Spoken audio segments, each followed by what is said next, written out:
રાજકોટમાં આવેલી એક ખ્યાતનામ યુનિવર્સિટી એટલે કે મારવાડી યુનિવર્સિટી કે જેમાં છેલ્લા ઘણા સમયથી સરકારના શિક્ષણ તંત્રનો કે મારવાડી યુનિવર્સિટીનું મેનેજમેન્ટ ના હોય એવી રીતના ગેરકાનૂની પ્રવૃત્તિઓ વારંવાર થાય છે। તાજેતરમાં જ જોઈએ તો હમણાં જ 4-5 દિવસ પહેલા એક વિદ્યાર્થીનીઓનો જે સમાચારના પત્રોથી જોવા મળ્યું હતું કે એક વિદ્યાર્થીની ઉપર રેગિંગ કરવામાં આવે છે અને આવા રેગિંગનો બનાવ પહેલી વખત નથી। આ છેલ્લા 1 વર્ષમાં ઘણી વખત રેગિંગના બનાવો ઘણા બધી થયા છે અને ખાસ જે આપણે વાત કરીએ કે યુવાધનોને આપણે નશાથી બચાવવા જોઈએ એના બદલે આ મારવાડી યુનિવર્સિટી યુવાધનોને નશા તરફ ધકેલી રહી છે। એનું જીવતું જાગતું ઉદાહરણ 6 મહિના પહેલા મારવાડી યુનિવર્સિટીમાં ગાંજાના છોડ પકડાના હતા।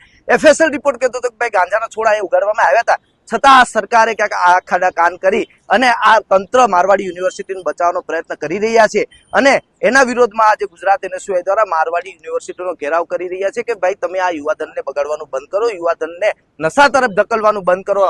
અને અમે સરકારને પણ એક અપીલ કરીએ કે સરકારે પણ આમાં ખાસ ધ્યાન આપી અને યુવાધનોને નશાથી દૂર રાખવા જોઈએ અને આવી જે યુનિવર્સિટીઓ છે એને બેન કરી દેવી જોઈએ। આ માંગ સાથે આજે અમે મારવાડી યુનિવર્સિટીએ વિરોધ કરવા આવ્યા છે।